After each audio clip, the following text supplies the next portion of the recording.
Глава 1746. Очередная встреча с монархом темных зверей. В течение этого заключительного периода времени в огромной ледяной области Хань Ли не культивировал и не готовился преодолевать любые узкие места. Вместо этого он нашел другую уединенную гору и внимательно изучил технику очищения духа с текстом золотой печати, который он только что выучил. Даже та таинственная энергия в ограничении не смогла подтолкнуть его к стадии интеграции тела, так что, естественно, прорыв не мог произойти с помощью более традиционных методов. В конце концов, он быстро прогрессировал на 2 ступени, так что ему пришлось надолго укрепить как свое психическое состояние, так и вновь обретенную магическую силу. Только тогда он будет действительно готов к попытке прорыва к стадии интеграции тела. Напротив, все остальные чужеземные существа, которые рискнули войти в это царство, застряли на пике стадии пространственного закаливания на бесчисленное количество лет. Только после того, как они поняли, что у них нет возможности совершить прорыв в мире духов, они решили рискнуть отправиться в огромную ледяную область. Кроме того, согласно некоторым слухам, за последний месяц или два перед закрытием огромной ледяной области духовной вены в этом мире испускают богатейшую духовную ци. Таким образом, попытки прорыва в это время, вероятно, увеличат шансы на успех. Таким образом, все чужеземные существа, вошедшие в этот мир, либо сразу же начали культивировать, чтобы подготовиться к прорыву, либо прочесали огромную ледяную область в поисках всех типов редких и драгоценных материалов и сокровищ, а затем решили попытаться совершить прорыв в течение последних месяцев. Была также другая категория существ, такая как фея Юэ, которая вошла в огромную ледяную область с самого начала по скрытым мотивам. В любом случае, независимо от того, какой категории принадлежит первая, все начнут попытки прорыва в течение последних месяцев или двух. Хань Ли был уникален тем, что он был единственным, кто вошел в огромную ледяную область до того, как достиг поздней стадии пространственного закаливания, и поразительный прогресс, которого он добился с тех пор, никогда не был заметен даже на протяжении всей истории, поэтому он, естественно, был исключением. Однако текст золотой печати действительно был очень глубоким. Хань Ли потребовалось около месяца, чтобы понять простейшую часть искусства культивации, и многое из этого было просто объяснением, а также словами похвалы искусства культивации. Хань Ли наконец понял, почему фея Юэ объявила это искусство культивации таким проблематичным.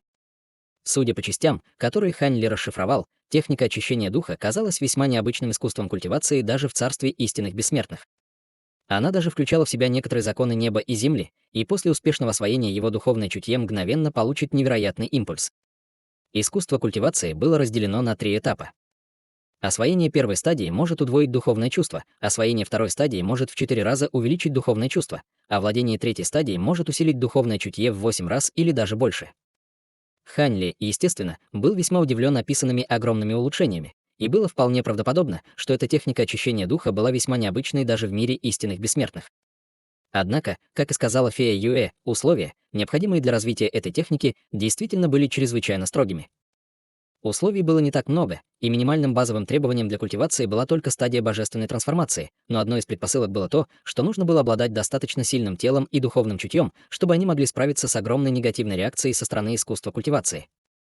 Если бы духовное чутье умножилось с помощью этого искусства культивации, но его тело и духовное чутье не были достаточно сильны, чтобы справиться с таким резким повышением, они мгновенно взорвались бы и погибли.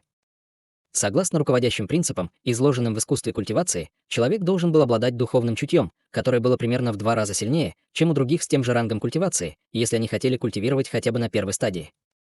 Требования, предъявляемые к физическому телу, были еще более дьявольскими. Даже крайние отклонения с точки зрения физического строения едва ли удовлетворяли бы изложенным условиям. Крайне редко кто-либо мог выполнить хотя бы один аспект из этих 2 наборов условий, а тех, кто выполнил оба набора условий, практически не существовало в мире духов. В конце концов, большинство культиваторов либо преуспели в том или ином аспекте, либо были далеки от условий в обеих областях. Что касается второго и третьего этапов, то требования были еще более безумными. Фея Юэ специализировалась на культивировании магической силы, поэтому она была так разочарована, увидев эти условия. Однако, как она и предположила, вторая половина искусства культивации действительно предоставила решение. Он состоял из 2 рецептов таблеток, о которых Хань Ли никогда раньше не слышал. Одна из них была известна как таблетка наполнения тела, а другая — таблетка конденсации души. Согласно рецептам, одна из таблеток могла усилить духовное чувство, а другая — укрепить физическое тело. Прием этих таблеток в течение длительного периода времени может постепенно позволить человеку достичь условий, необходимых для развития техники очищения духа. Конечно, таких необычные таблетки было практически невозможно найти в мире духов. Рецепты 2 таблеток были приложены чрезвычайно подробно, и даже был описан конкретный процесс их культивации. Однако ни один из основных используемых ингредиентов не был тем, о котором Хань Ли слышал когда-либо. Следовательно, было бы почти невозможно изготовить эти два типа таблеток в мире духов. Осмотрев условия, необходимые для развития техники очищения духа, Хань Ли был весьма удивлен, но также вздохнул с облегчением. Он шел по пути одновременной культивации, и его духовное чутье было намного сильнее, чем у других с такой же базой культивации, благодаря технике великого развития, которую он культивировал в прошлом. Кроме того, с его первозданным истинным дьявольским искусством и некоторыми таблетками для закаливания тела, которые он принял ранее, его физическое тело также было безумно мощным. Таким образом, он был способен освоить первый этап, как и сейчас. Что касается второй стадии, пока он мог овладеть первой стадией, его усиленное духовное чутье, скорее всего, едва могло удовлетворить условиям. Что касается его физического тела, если бы он мог довести до крайности свое первозданное истинное дьявольское искусство, а также получил бы некоторую удачу, то для него тоже не было безнадежным стремлением удовлетворить соответствующие условия. Что касается третьего этапа, Хань Ли мог только погладить подбородок с кривой улыбкой на лице, проверяя требуемые условия. В любом случае, способность удвоить свое духовное чутье с помощью техники очищения духа, естественно, была бы чрезвычайно полезной. Не принимая во внимание ничего другого, если бы он смог справиться с этой первой стадией, по его оценкам, его шансы в битве с существами стадии интеграции тела увеличились бы как минимум на 20%. Таким образом, время медленно шло по мере того, как Хань Ли изучал технику очищения духа. В этот день Хань Ли медитировал в недрах горы, как вдруг из его браслета для хранения раздался жужжащий звук.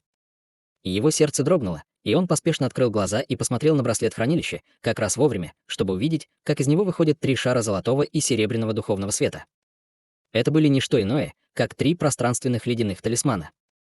3 талисмана слегка качнулись, растворившись в пятнышках духовного света прямо у него на глазах. Затем земля начала слегка дрожать, и первозданная мирская цепь поблизости также пришла в беспорядок. Время пришло. Пробормотал он про себя, и духовный свет вырвался из его тела, окутав его, и он улетел, как полоса лазурного света. Спустя несколько мгновений лазурный свет рассеялся в воздухе над горой, и появился Хань Ли, устремив взгляд вверх. Пятицветные облака появились в небе над огромной ледяной областью, и они яростно кружились на фоне сильных порывов ветра. Сотрясения, пробегающие по земле, также усиливались, поскольку камни и камни катились с горы, а некоторые деревья также опрокидывались на бок.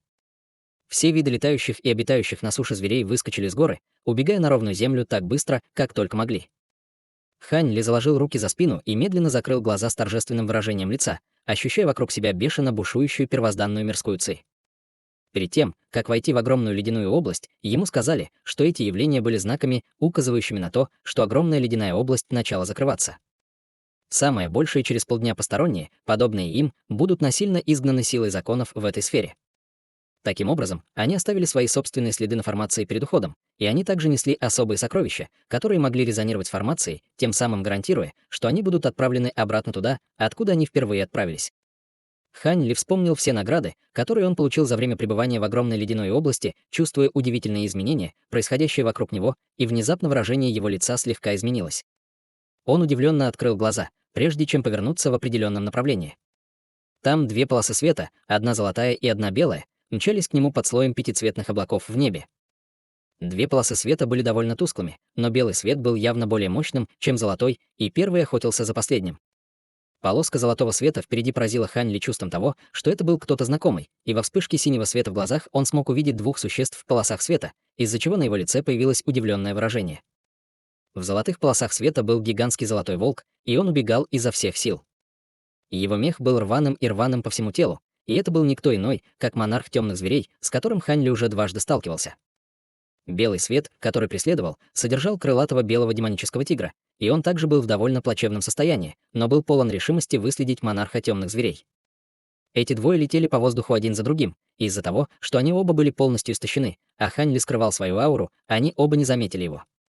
Серия мыслей пронеслась в голове Хань Ли, но прежде, чем он успел решить, что он хочет сделать, из его рукава внезапно раздался низкий рев, наполненный нетерпением и тревогой.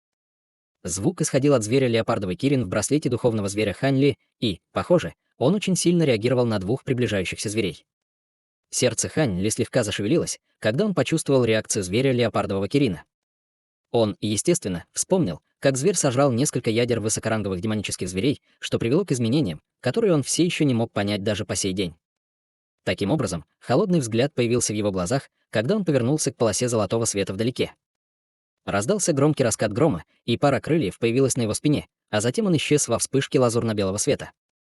В следующее мгновение над монархом темных зверей вспыхнули пространственные колебания, и появилась гигантская золотая фигура с 3 головами и 6 руками. 6 рук золотой фигуры пронеслись по воздуху, и 6 столпов золотого света вспыхнули, как молния, достигнув монарха темных зверей в мгновение ока. Способности монарха на ранней стадии интеграции тела должны были позволить ему уклоняться от этих атак, даже если он был застигнут врасплох, но в настоящее время это были полностью израсходованные силы, у которых оставалось менее 1/10 его магической силы. Таким образом, даже несмотря на то, что он пытался уклониться изо всех сил, его все же поразили 3 столпа золотого света. Раздался грохочущий грохот, и пронзительный золотой свет залил тело монарха темных зверей. Сразу после этого сверху возникли пространственные флуктуации, и появилась гигантская черная гора высотой более 10 тысяч футов рядом с гигантским серебряным кипригелем, которые затем без промедления рухнули в унисон.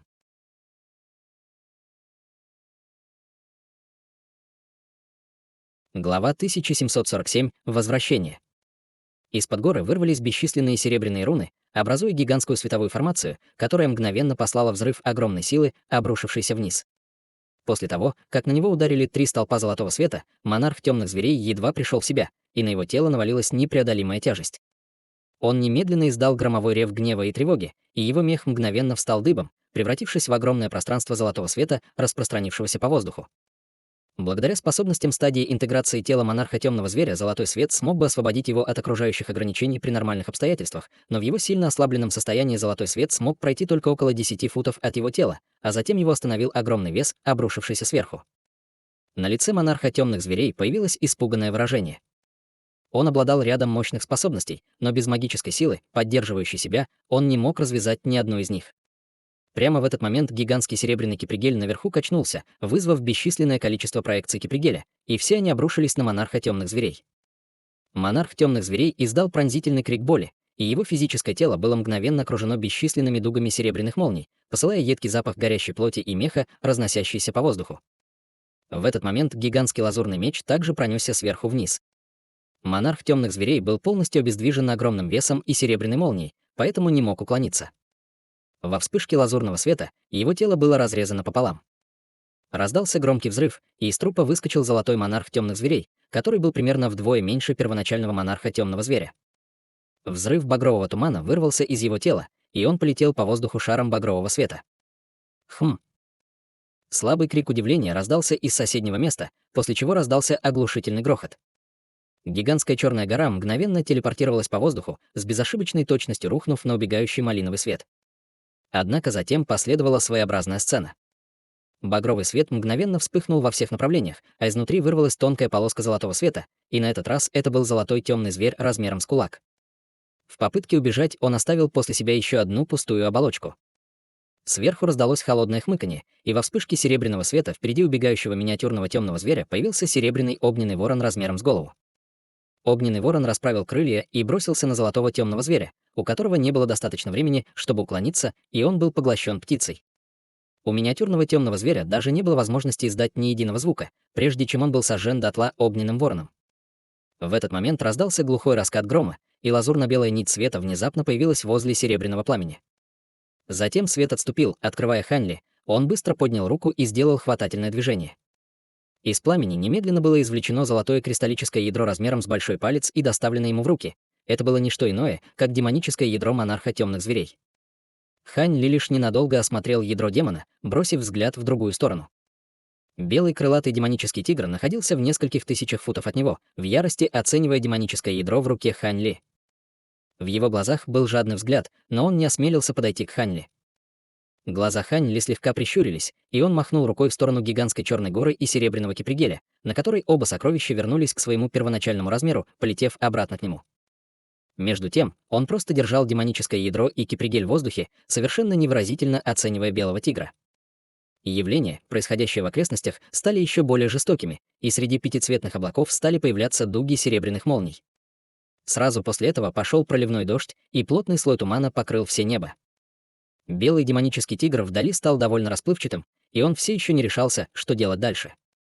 Хань Ли холодно хмыкнул с презрительным выражением лица, и он нежно взмахнул крыльями, вызывая воображение шары лазурного и белого света, которые кружили вокруг него. Раздалась череда громких раскатов грома, и зрачки белого демонического тигра резко сузились при виде этого.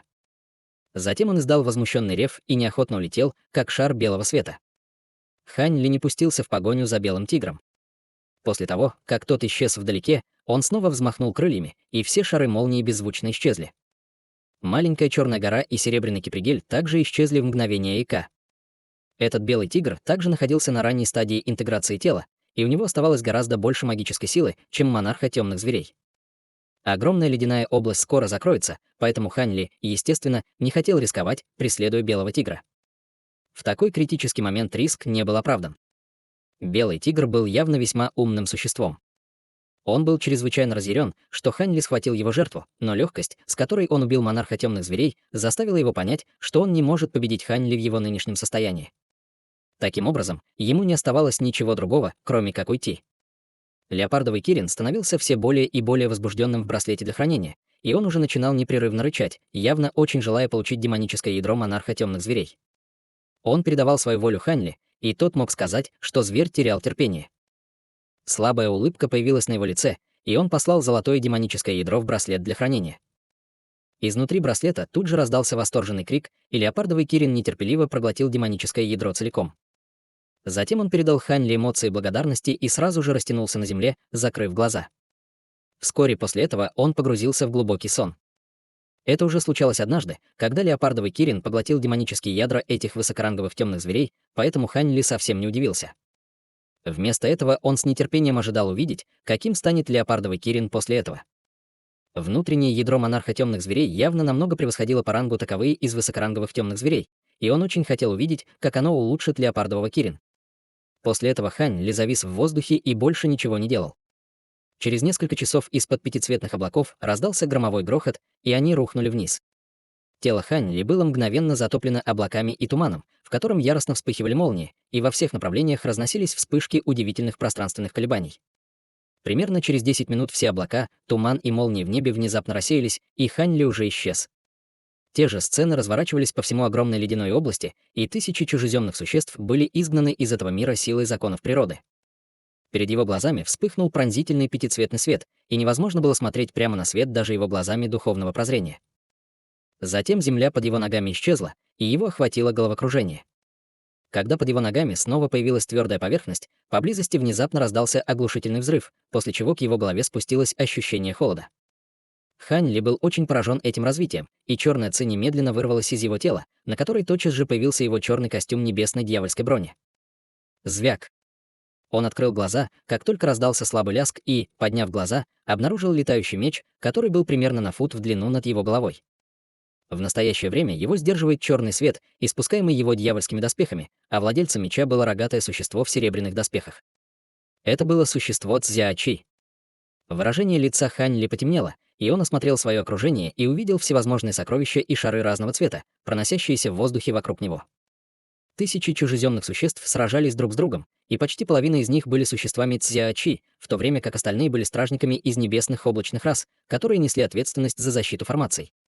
Высоко в воздухе стояли два гигантских боевых ковчега расы Цзяочи, которые напоминали небольшие города, парящие на высоте более сотен тысяч футов. В битве участвовало множество существ Цзяочи и существ небесных облачных рас. Большинство ограничений, установленных вокруг двух гигантских образований, уже были разрушены, и облачный город также стал полем ожесточенных сражений. Как ни странно, в этой битве не было существ святой расы, даже самые могущественные участники этой битвы находились только на пике стадии пространственного закаливания. Несмотря на это, ситуация в городе оставалась крайне хаотичной. Гигантские образования непрерывно гудели и мигали, и он, казалось, был единственным, кого до сих пор телепортировали обратно, поэтому неудивительно, что он был атакован первым. Выражение лица Хань Ли потемнело еще больше, и он посмотрел на существо Цзяочи, которое только что напало на него, а затем провел рукавом по воздуху, чтобы выпустить небольшой лазурный меч. Меч вспыхнул лазурным светом и внезапно растворился в воздухе. Существо Цзяочи было весьма поражено тем фактом, что броне Хань Ли удалось удержать его летающий меч, и его сразу же охватило чувство опасности при виде маленького лазурного меча, который только что исчез. Духовный свет мгновенно вспыхнул из его тела, Бион попытался убежать вдаль, но было уже слишком поздно. Лазурный меч появился прямо рядом с существом Цзяочи, а затем обвился вокруг его шеи, мгновенно обезглавив его. Безголовое тело рухнуло с неба, и безжалостный меч Ци полностью уничтожил зарождающуюся душу, скрывающуюся внутри тела. Только тогда Хань Ли бесстрастно поднял руку, чтобы вытащить свой летающий меч. В этот момент внезапно произошли пространственные колебания, и 4 человекоподобные фигуры появились в формации одна за другой среди вспышек духовного света. Хань Ли прищурился и сразу узнал двоих из них. Это были никто иной, как Лю Шуэр и Ши Кун. Двое других состояли из обычного на вид мужчины средних лет и молодого человека, оба из которых вошли в огромную ледяную область в составе своей группы. Хань Ли окинул взглядом мужчину средних лет, и его зрачки резко сузились, и он обнаружил духовное давление на ранней стадии интеграции тела, исходящее от его тела. Этот совершенно приземленный мужчина средних лет успешно совершил прорыв в огромной ледяной области. Остальные трое не показали изменений в своем духовном давлении, так что все они явно потерпели неудачу. В этот момент из другой формации вспыхнул духовный свет, и появились еще 4 человека. Хань Ли посмотрел в том направлении и узнал только одного из людей. Это была фея Юэ. Пожилого человека по фамилии Сюй нигде не было видно. На лице феи Юэ была легкая улыбка, и ее аура также полностью изменилась, указывая на то, что она также преуспела в своем прорыве на раннюю стадию интеграции тела.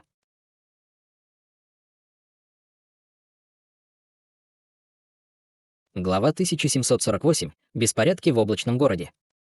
Хань Ли был весьма удивлен, увидев это. Он знал, что вероятность прорыва была значительно выше в огромной ледяной области, но все же было довольно удивительно, что 2 из 8 человек, которые вернулись к этому моменту, совершили прорывы. К счастью, огромная ледяная область открывалась только раз в 10 тысяч лет. В противном случае на Громовом континенте, скорее всего, было бы больше существ на стадии интеграции тела, чем на 2 других континентах вместе взятых. Однако Хань Ли был несколько озадачен, почему его группа вернулась первой. Было ли это просто совпадением? Хань Ли не знал, что это на самом деле было связано с высшим небесным плодом в его руке. Как сокровище, наполненное силой законов другого мира, даже несмотря на то, что высший небесный плод был запечатан в его руке, оно все еще более яростно отвергалось силой законов огромной ледяной области, поэтому он и был телепортировался обратно первым как владелец плода. Все существа небесной облачной расы, только что вернувшиеся из огромной ледяной области, были ошеломлены сценами, разворачивающимися вокруг них. Они уехали всего на год или около того, как могли существа Цзяочи уже достигнуть облачного города. Однако все, кому удалось вернуться живым из огромной ледяной области, были очень сильны и опытны в битвах, и они знали, что сейчас не время задавать вопросы. Духовный свет начал мигать от тел некоторых из наиболее вспыльчивых существ небесной облачной расы, и все они выпустили свои сокровища, готовясь вступить в битву. Однако прямо в этот момент сверху внезапно спустился шар красного света, появившись в воздухе над 2 формациями после нескольких вспышек. Это был доброжелательный пожилой мужчина в синей броне. Вы наконец-то вернулись. Все старейшины сражаются с высокоранговыми существами расы Цзяочи, поэтому никого из них здесь нет. Однако перед уходом старшего Веня он проинструктировал меня сказать всем, что, как только вы вернетесь, чтобы направлялись в крепость древней звездной расы, настойчиво крикнул пожилой мужчина, бросив в их сторону талисман, а затем снова поднялся в воздух. В сторону существ Цзяочи была выпущена малиновая молния, и существо Цзяочи издало громкий рев, выпустив в ответ шары белого пламени. Таким образом, эти двое вступили в ожесточенную битву, и Хань Ли и другие остались смотреть друг на друга, гадая, что делать дальше. Талисман был втянут в руку человека средних лет, который только что перешел на раннюю стадию интеграции тела, и он внимательно оценил его, используя свое духовное чутье, а затем бросил фея Юэ в другой формации. Фея Юэ также внимательно осмотрела талисман и сказала: «Ошибки нет, значок настоящий». Я также узнаю господина, который принес нам талисман, это господин Даосист Юй, старейшина из лазурной расы. После короткого колебания мужчина средних лет сказал: «Хорошо, тогда давайте сделаем, как нам говорят». Уверен, что у старшего Веня есть свои причины для того, чтобы дать нам это указание. Он говорил так, как будто отдавал приказы, и это имело смысл, учитывая, что теперь он был существом святой расы. Несмотря на это, Ши Кун и другие все еще были недовольны таким приказом, но у них не было причин не соглашаться, поэтому все кивнули в ответ. Таким образом, все в строю поднялись в воздух и полетели в определенную часть облачного города. По пути они время от времени сталкивались с некоторыми существами Цзяочи, которые пытались их остановить, но это была группа, состоящая из 2 существ на ранней стадии интеграции тела и 6 существ на поздней стадии пространственного закаливания, так что у них, естественно, не было никаких проблем, чтобы смахнуть Цзяочи со своего пути. После некоторого полета вдали от формаций, облачный город все еще пребывал в смятении, и количество существ Цзяочи только увеличилось. По всему городу были разбросаны боевые ковчеги расы Цзяочи, боевые звери и бронированные воины. И Хань Ли даже заметил супермарионетку высотой около 100 000 футов, лежащую на земле совершенно неподвижно. Изначально его тело было гладким и белоснежным, как нефрит, но теперь оно напоминало зазубренную гору, и ни одна его часть не осталась невредимой. Хань Ли был весьма поражен видом этой марионетки и быстро вспомнил 12 массивных шаров вокруг облачного города. Несомненно, эта марионетка возникла с одного из этих шаров. Говорят, что эти марионетки обладают способностями на ранней стадии интеграции тела, поэтому тот факт, что они были повержены, было явным свидетельством силы армии расы Цзяочи. Скорее всего, падение облачного города было неизбежным. И еще больше смущало то, что они все еще не видели ни одного существа ранга святого. Казалось, что все существа этого ранга с обеих сторон исчезли из города. Неужели все они сражались за городом? Хань Ли молча летел, пока эти мысли неслись в его голове. По пути ни Лю Шуэр, ни Ши Кун не разговаривали с ним, ведя себя так, как будто Хань Ли был совершенно незнакомым человеком. Кроме феи Юэ, которая проверила подлинность талисмана, никто не произнес ни единого слова. В течение этого времени она время от времени бросала взгляд на Хань Ли, но она просто улыбалась и воздерживалась от разговоров с ним или передачи ему голоса. Хань Ли не придал этому большого значения, его гораздо больше беспокоило состояние, в котором находился город. Армия расы Цзяочи прорвала оборону облачного города, и он не знал, повлияет ли это на его план использования транспортной суперформации. Группа продолжила свой путь, не встретив ни одного существа ранга святого, и быстро достигла 8 облачных гор, по пути уничтожив несколько боевых ковчегов и более 100 боевых экипажей. Когда они достигли этого места, там не было видно существ Цзяочи, а вместо них было много групп существ расы Небесного Облака, каждый из которых был одет в доспехи. Духовная ци также изливалась в небеса из 8 облачных гор, образуя слои мощных ограничений. Были даже массивные марионетки разного цвета и лазурные медные боевые экипажи, которые можно было увидеть в облаке тумана поблизости, создавая довольно напряженную атмосферу. Хань Ли и остальные были очень удивлены, увидев это, но прежде, чем они успели задать какие-либо вопросы, к ним бросилась группа из более чем 100 воинов в доспехах. Их вел крупный мужчина со смуглой кожей, и он, казалось, узнал их. Улыбка появилась на его лице, когда он сказал: «С возвращением, господа даосисты. Старейшина Вен ждет вас в крепости разума. Пожалуйста, пойдемте со мной». Аура этого дородного человека была довольно своеобразной, и даже Хань Ли не смог определить его уровень культивации. Он только почувствовал, что этот человек, казалось, обладал определенными особенными способностями, которые были чрезвычайно устрашающими. Фея Юэ и мужчина средних лет, только что достигнув ранней стадии интеграции тела, были весьма удивлены, увидев этого крепкого человека, и поспешно выступили вперед, выразив почтительное приветствие. «Приветствую, старший Бин. Мои искренние извинения за то, что заставили вас ждать нас». Выражения всех остальных также резко изменились, и они выразили почтительное приветствие, и Хань Ли оказался единственным, кто не узнал этого человека, но он также сложил кулак в знак приветствия. «Нет нужды в таких формальностях, господа. Вы двое уже достигли ранга святого, так что можете считать меня равным. Следуйте за мной, и я отведу вас к старшему Веню», — сказал крепкий мужчина с грустью. Беспечная улыбка.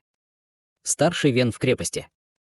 Мужчина средних лет был несколько ошеломлен, услышав это, и на его лице появилось приподнятое выражение. Все остальные тоже вздохнули с облегчением. При наличии могущества этой великой стадии вознесения ситуация, конечно же, не могла быть так уж плоха. Дородный мужчина улыбнулся и кивнул в ответ, но больше ничего не сказал, летя прямо к некой горе. Хань Ли и остальные, естественно, последовали за ними, а все остальные воины в доспехах разделились на две группы, чтобы сопровождать их с обеих сторон. Спустя несколько мгновений все прошли через огромную гору, и перед их глазами появилась крепость, протянувшаяся на несколько километров. Крепость была окружена высокими прочными стенами, и на этих стенах стояла серия серебряных статуй. Некоторые из статуй были звериными, а другие — человекоподобными. Самые большие из них были размером более 1000 футов, а даже самые маленькие — 80 футов в высоту. Все они были совершенно неподвижны, но от них исходила неописуемая зловещая аура. На вершине городских стен стояли ряды вооруженных алебардой воинов в лазурных доспехах, но все они были полностью лишены колебаний жизненной силы, что ясно указывало на то, что они были не более чем человекоподобными марионетками. Рядом с крепостью стояла дюжина или около того металлических марионеток высотой в 1000 футов, и все они также стояли совершенно неподвижно с различным оружием в руках. В воздухе над крепостью было 5 или 6 странных световых формаций, каждая из которых была размером более 100 футов и вспыхивала духовным светом. Хань Ли не мог не задаться вопросом, для какой цели они должны были служить. Это была не что иное, как крепость древней звездной расы, которую Хань Ли однажды посетил, а также там располагалась штаб-квартира облачного города древней звездной расы. Однако в настоящее время в крепость из нее летело множество полос света, и это были существа всех рас, так что крепость явно стала временной командной базой. Хань Ли и другие спустились перед залом разума позади здоровенного человека, а затем вошли в зал под пристальным вниманием двух охранников в белых одеждах у входа. В зале было всего 3 человека, один из которых спокойно и собранно сидел на стуле. Это был никто иной, как существо стадии Великого Вознесения, молодой человек по фамилии Вен. 2 человека, стоявшие рядом с ним, были только на стадии пространственного закаливания, и они оба уважительно слушали его инструкции. Мы отдаем дань уважения великому старейшине. Фея Юэ и мужчина средних лет немедленно повели всех к нему, чтобы почтительно поприветствовать. С возвращением. Похоже, 2 из вас вознеслись к святой расе, это совсем неплохо. Вы все можете подняться, сказал молодой человек со слабой улыбкой на лице. Фея Юэ и остальные, естественно, подчинились и поднялись на ноги. Только тогда молодой человек бросил взгляд на всех, и Хань Ли не знал, было ли это просто плодом его воображения, но ему казалось, что улыбка молодого человека стала шире при виде его, чем в ответ на появление Фет Юэ и мужчины средних лет. Затем он вспомнил, как молодой человек наделил его этой небесной астральной печатью без всякой причины, и ему стало немного не по себе. К счастью, взгляд молодого человека задержался на Хань Ли лишь на мгновение, прежде чем он махнул рукой в сторону 2 других присутствующих существ в стадии пространственного закаливания, и они немедленно вышли из зала.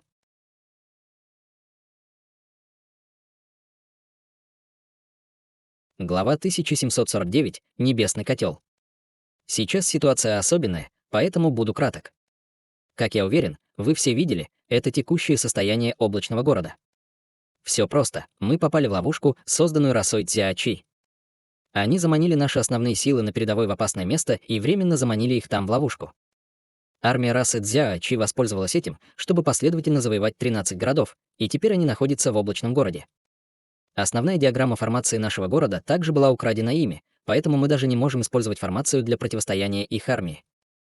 Значит, нам скоро придется покинуть этот город. Всем вам также следует отступить в ближайший город скрытого змея, спокойно сказал молодой человек. Ситуация настолько ужасна. Пока здесь у нас нет оснований для того, чтобы покинуть облачный город старший. Фея Юэ была ошеломлена, услышав это, как и все остальные. Хе-хе, как вы думаете, раса Цзяочи сама не посылала существ ранга Великого Вознесения?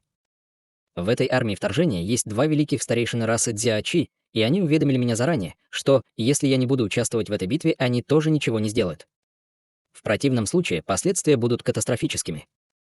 Я не соперник 2 существ моего ранга, но в то же время они не уверены в своих силах, чтобы убить меня даже после объединения сил, поэтому они вообще предупредили меня заранее, пояснил молодой человек. Но в городе есть несколько десятков существ ранга святого, и если все они присоединятся к битве, мы наверняка сможем изменить ситуацию. По пути сюда мы не видели ни одного существа ранга святого. Неужели? Классный голос мужчины средних лет затих, и в его голове возник наихудший сценарий. Не волнуйтесь, их нет в городе, потому что они занимаются другими делами. Я уверен, что вы также заметили, что среди вторгшихся существ Цзяочи нет существ ранга святого, и это все благодаря им. Однако эта ситуация не продлится слишком долго. Существа Цзяочи, скорее всего, среагируют быстро и напрямую пошлют своих существ ранга святого для участия в этой битве. Мои руки связаны, и город неизбежно падет, и именно поэтому я отдал приказ покинуть этот город, так что немедленно уходите вместе с господином Даосистом Бином, проинструктировал молодой человек, снисходительно махнув рукой. Фея Юэ и мужчина средних лет обменялись взглядами и приняли его приказы. Остальные сделали то же самое. Лишь брови Хань Ли были слегка нахмурены от нерешительности. «Между прочим, пожалуйста, остаться, брат Хань. Я хотел бы кое-что обсудить с тобой наедине», — внезапно сказал молодой человек, и его взгляд остановился на Хань Ли. Сердце Хань Ли забилось быстрее, услышав это, но он не осмелился отказать молодому человеку. Все остальные внутренне были несколько озадачены этим, но всех вывел из зала дородный мужчина, который привел их сюда. Только тогда молодой человек повернулся к Хань Ли с намеком на улыбку на лице. Перед лицом существа со стадии Великого Вознесения, которое, казалось, питало скрытые мотивы, Хань Ли, естественно, чувствовал себя немного не в своей тарелке, но все же уважительно спросил: «Каковы ваши инструкции, старший?»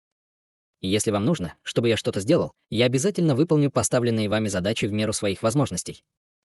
Я просил тебя остаться, естественно, потому что я хочу, чтобы ты сделал кое-что для меня.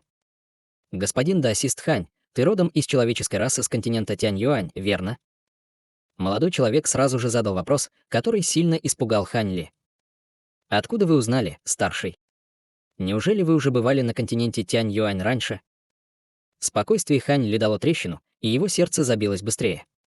«Хе-хе, я не только что был на континенте Тянь-Юань», у меня есть несколько друзей среди вашей человеческой расы, с которыми я познакомился во время битв.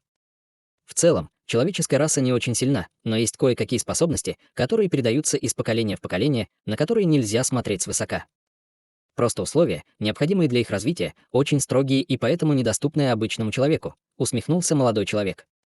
В таком случае мне нечего скрывать. Я действительно человек с континента Тянь-Юань и оказался здесь совершенно случайно. Хань Ли не оставалось ничего другого, кроме как признать правду. Хе-хе, я рад, что ты открылся. Каковы твои отношения с феей ледяной души? Почему в твоем теле находится ее котел небесной пустоты? Молодой человек улыбнулся и задал еще один вопрос, от которого Хань Ли немного опешил. Котел небесной пустоты. Вы имеете в виду это сокровище? Хань Ли удивленно моргнул и открыл рот, выпустив шар лазурного света, внутри которого находился миниатюрный котел. Это было не что иное, как небесный котел. Значит, оно действительно у тебя. Я не видел этого сокровища много лет, но оно до сих пор испускает примерно такую же ауру, как тогда, медленно сказал молодой человек, прищурившись, осматривая котел. Я действительно знаю фею ледяной души, но это небесный котел, а не котел небесной бездны, поправил Хань Ли, криво улыбнувшись. Небесный котел. Молодой человек несколько опешил, услышав это, после чего ему внезапно, казалось, пришла в голову мысль, и он сделал хватательное движение в сторону миниатюрного котла. Связь котла с Хань Ли мгновенно прервалась, а сам котел мгновенно прилетел в руку молодого человека. Выражение лица Хань Ли немного изменилось, увидев это, но затем быстро вернулось к норме. Юноша держал в руке котел и стал внимательно его осматривать. Через некоторое время брови молодого человека слегка нахмурились, и он задумался. При ближайшем рассмотрении он действительно отличается от котла небесной пустоты. Техника усовершенствования не менее сложная, но это точно не копия. Скорее можно сказать, что это экспериментальный предшественник котла небесной пустоты. Экспериментальный котел. На лице Хань Ли появилось задумчивое выражение. Да, это может быть неправильное сокровище, но оно определенно все же пришло от феи ледяной души, поэтому я уверен, что ты каким-то образом связана с ней.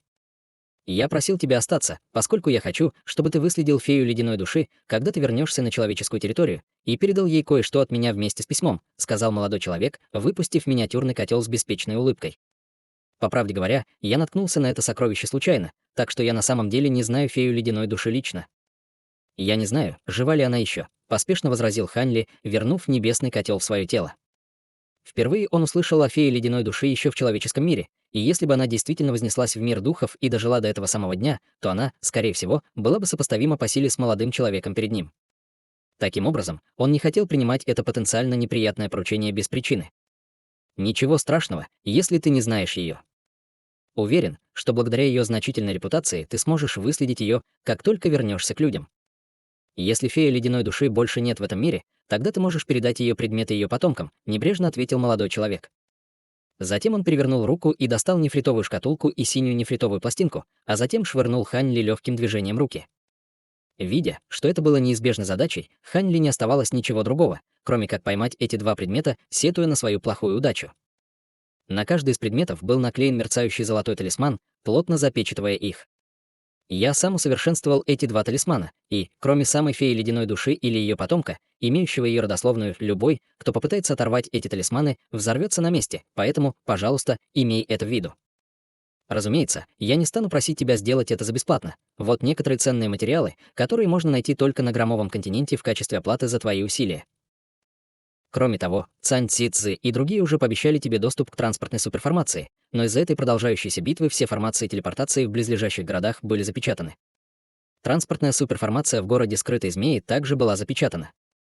Я передам им инструкцию, чтобы ты мог использовать ее один раз. Конечно, до этого я попрошу тебя поклясться на своих внутренних демонах, что ты выполнишь обещание, которое мне дал, сказал молодой человек. У меня нет выбора в этом вопросе, не так ли?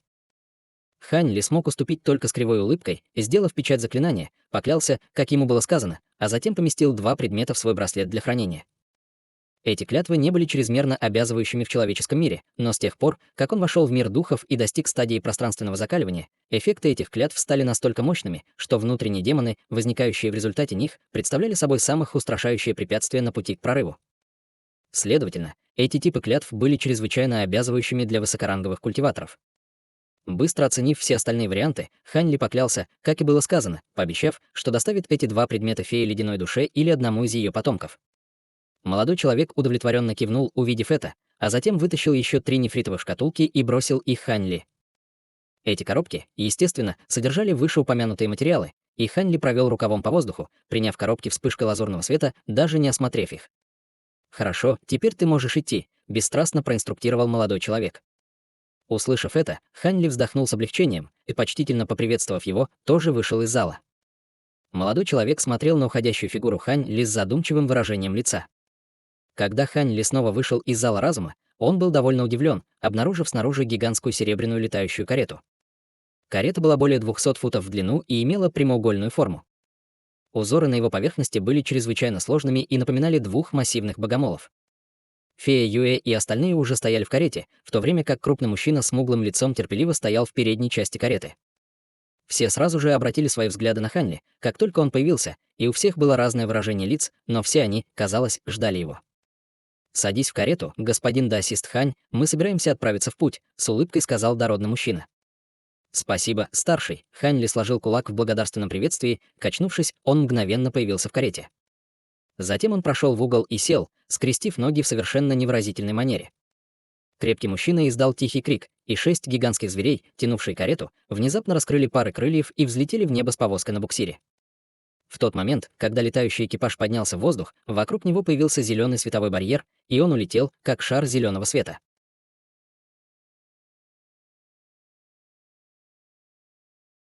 Глава 1750. Случайная встреча. Армия расы Цзяочи достигла облачного города, но область за пределами облачного города пока еще не была под властью Цзяочи. Таким образом, летающая карета не столкнулась с какими-либо происшествиями, поскольку улетела от направления, в котором велась битва.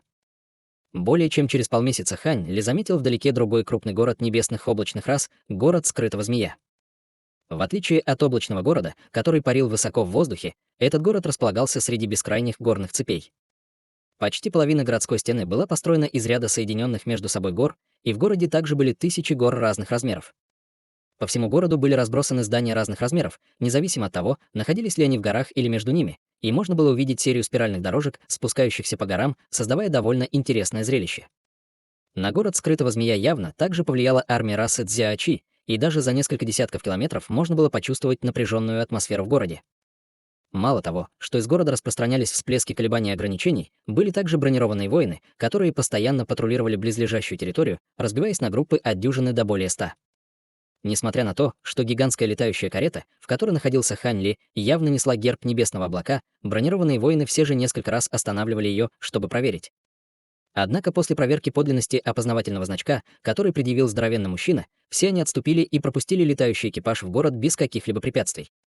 Таким образом, летающий экипаж приземлился перед городскими воротами, и бронированный воин стадии пространственного закаливания, проводивший проверку у ворот, сразу же идентифицировал дородного человека, после чего поспешно поприветствовал его в уважительной манере. «Добро пожаловать, старший Бин и господа, которые только что вернулись из огромной ледяной области». «Верно. Старейшины облачного города уведомили нас о вашем прибытии заранее, поэтому я сразу же отведу вас в павильон звездного облака навстречу к ним». Дородного мужчину это ничуть не удивило, и он кивнул воину в доспехах, а затем повернулся к фее Юэ и остальным. «В таком случае все вы можете войти в город. У меня еще есть кое-какие дела, поэтому я вернусь в облачный город».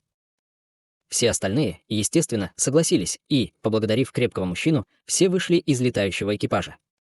Крепкий мужчина издал тихий крик, и 6 духовных зверей сразу же поднялись в воздух, быстро исчезнув вдалеке вместе с летающим экипажем. После того, как Хань Ли и другие вошли через городские ворота, они сразу же обнаружили, что город очень оживленный и шумный, но у всех было озабоченное выражение лица. Это имело смысл, учитывая, что город скрытого змея был ближайшим к облачному городу крупным городом. Большинство существ небесного облака, которые были эвакуированы из облачного города, собрались здесь, что привело к такой высокой плотности населения. Они остановили на улице 2 белоснежные экипажи, запряженные зверьми, прежде чем проинструктировать водителей отвезти их в павильон звездного облака, и кареты быстро полетели к некой духовной горе в городе. Хань Ли сидел у одного из окон запряженной зверем повозки и смотрел на прохожих и здания на улицах невыразительным тоном, по-видимому, о чем-то глубоко задумавшись. Внезапно он увидел на улице некую фигуру, и выражение его лица слегка изменилось. Это был мужчина в серой мантии с седой шевелюрой. У него была слегка болезненная кожа, и в настоящее время он разговаривал с кем-то перед магазином материалов. Другой человек был одет в желтую мантию, а его кожа была светло-лилового цвета. У него было угрожающее выражение лица, и брови Хань Ли слегка нахмурились при виде его. После краткого колебания он внезапно сказал: «Остановите карету. У меня появились дела. Я скоро присоединюсь ко всем вам в павильоне Звездного облака». Все остальные были несколько ошеломлены, услышав это, но, естественно, у них не было оправдания, чтобы остановить его. Таким образом, водитель автобуса остановил экипаж, как ему сказали, и Хань Ли спустился с него.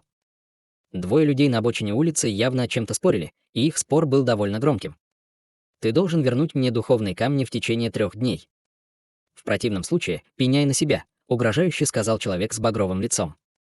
«Я уверен, что вы знаете о моей ситуации, господин даосист Хуан. У меня нет возможности собрать столько духовных камней за 3 дня». Пожилой мужчина с болезненной бледностью обеспокоенно покачал головой. «Мне все равно. Я уверен, что ты знаешь, какие последствия ждут тебя, если ты не вернешь духовные камни. Если я не получу свои духовные камни в течение 3 дней, хе-хе», мужчина с багровым лицом хихикнул холодно. Выражение лица пожилого мужчины немного изменилось, и он уже собирался что-то сказать, когда в глазах стоявшего перед ним человека с багровым лицом внезапно появился намек на недоумение. Затем из-за спины пожилого мужчины раздался спокойный мужской голос. «Сколько духовных камней должен тебе старший боевой брат Сян? Я заплачу тебе за него». Услышав это, у пожилого человека забилось сердце. Голос, казалось, доносился прямо у него из-за спины, но почему он не мог почувствовать человека, который говорил, когда он был к нему так близко? Он поспешно обернулся и увидел молодого человека в лазоревом одеянии, стоящего примерно в 10 футах от него. Это был человек с набором обычных черт лица, и на его лице была легкая улыбка. Естественно, это был никто иной, как Хань Ли. Младший боевой брат Хань. При виде Хань Ли на лице пожилого мужчины сразу же появилось приподнятое выражение. «Давно не виделись, старший боевой брат Сян», — сказал Хань Ли с улыбкой. Действительно, прошло много лет с тех пор, как Хань Ли в последний раз видел Сян Чжили в облачном городе. «Я вижу, что ты тоже пришел в город скрытого змея, младший боевой брат Хань. Перед тем, как покинуть облачный город, я пытался найти тебя, но мне не удалось найти никакой информации о твоем местонахождении», — сказал Сян Чжили с улыбкой. «В последнее время я действительно был в довольно уединенном месте. Приношу свои извинения за то, что заставил тебя пройти через столько неприятностей, старший боевой брат Сян. Сколько духовных камней ты ему должен?» — спросил Хань Ли. Человек с фиолетовым лицом находился примерно на той же базе культивации, что и Сян Чжили, поэтому он находился только на стадии формирования ядра, и его духовное чутье было совершенно не способно идентифицировать непостижимую базу культивации Хань Ли. Таким образом, его лицо немедленно побледнело, и он поспешно поклонился Хань Ли. «Я бы не осмелился просить у вас духовные камни, старший. Я не знал, что у господина даосиста Сина были такие связи. Пожалуйста, примите эти духовные камни как подношение от меня вам, старший. Хе-хе, ты принимаешь меня за человека, который угрожает людям, чтобы те отказывались от своих долгов? Скажи мне, сколько духовных камней он должен?» Холодным голосом настаивал Хань Ли. Это не так уж и много, только сердце человека с багровым лицом немедленно дрогнуло, и он поспешно показал число, которое было совершенно несущественным для Хань Ли. Таким образом, он перевернул руку, чтобы вызвать кожаный мешочек, который бросил человеку с багровым лицом. «Вот твои духовные камни, теперь можешь уходить». Человек с багровым лицом несколько раз поспешно поклонился в панике, прежде чем скрыться с места происшествия. «Мне действительно неловко показывать тебе такое плачевное состояние и заставлять тебя платить за мои долги, младший боевой брат Хань», — сказал Сян Чжили, сложив кулак с кривой улыбкой после ухода пурпурного человека. Хань Ли поднял руку, чтобы создать серый световой барьер, затем улыбнулся и сказал: «Все в порядке, эти духовные камни не имеют для меня никакого значения. Я действительно удивлен, увидев тебя здесь, старший боевой брат Сян. Я помню, что ты просил меня встретиться с тобой, прежде чем я вернусь на континент Тянь-Юань. Ты можешь сказать мне сейчас то, что хотел сказать». С временным ограничением, установленным эссенцией божественного света, никто не сможет их подслушать. Сян Чжили, естественно, не знал, какую способность использовал Хань Ли, но он явно был очень уверен в этом, поэтому Сян Чжили, естественно, знал, что это довольно сильное ограничение. Его глаза сразу же загорелись от возбуждения, и он спросил: «Ты говоришь это, потому что можешь вернуться на континент Тянь-Юань, младший боевой брат?» «В самом деле. Я сделал кое-что для небесных облачных рас не так давно, поэтому они разрешили мне однажды использовать их транспортную суперформацию. Я скоро покину громовой континент», — спокойно сказал Хань Ли. «Приятно слышать. Однако предмет, который я хотел вам доверить, сейчас не на мне, и в любом случае это неподходящее место для обсуждения этих вопросов. Как насчет этого? Можешь пойти и подождать меня. Пик Лазурного Змея в 100 километрах от города. Там мы можем обсудить все более подробно, сказал Сян Чжили в приподнятом настроении. Услышав это, в глазах Хань Ли промелькнул едва заметный намек на удивление, но тут же кивнул в ответ. Пик Лазурного Змея. В таком случае я жду тебя там. Тогда решено. Между прочим, ты снова добился значительных успехов в культивации, не так ли? Я не могу определить твою точную базу культивации, но из-за давления, которое я ощущаю от тебя, ты явно стал сильнее, чем в прошлый раз. Воскликнул Сян Чжили. Я сделал лишь небольшой шаг в своей культивации, ответил Хань Ли с беспечной улыбкой. Таким образом, они двое болтали еще некоторое время, пока Хань Ли не снял барьер, а затем уехал на другом запряженном зверем экипажем. Тем временем Сян Чжили остался стоять на месте, глядя на уходящий экипаж с немного неестественной улыбкой на лице. Город Скрытого Змея был довольно большим городом, но все же был немного меньше облачного города. Примерно через час повозка, запряженная зверями, которую взял Хань Ли, прибыла к подножию горы, и на этой горе был набор соединенных между собой зданий, окружавших всю горную вершину. Хань Ли последовал инструкциям водителя экипажа и двинулся вверх по горной тропе, но на полпути к горе внезапно осторожно появилось много воинов в доспехах. К счастью, Лю Шуэр и другие явно только что прошли через ту же точку, поэтому после того, как Хань Ли раскрыл свою личность воинам в доспехах, они позволили ему пройти безо всякой суеты. Через некоторое время Хань Ли появился перед массивным павильоном на вершине горы. Над воротами павильона висела золотая доска, на которой большими мерцающими серебряными древними буквами были начертаны слова «Павильон звездного облака». 8 существ в серебряных одеждах с длинными мечами на спине стояли по обе стороны от ворот в невыразительной манере, и, к удивлению Хань Ли, перед павильоном стоял немного пухлый пожилой мужчина в желтых одеждах, который держал руки за спиной. Как только появился Хань Ли, мужчина в желтом сразу же с улыбкой подошел к нему. Этим пожилым человеком был никто иной, как Цань Цзи из древней звездной расы.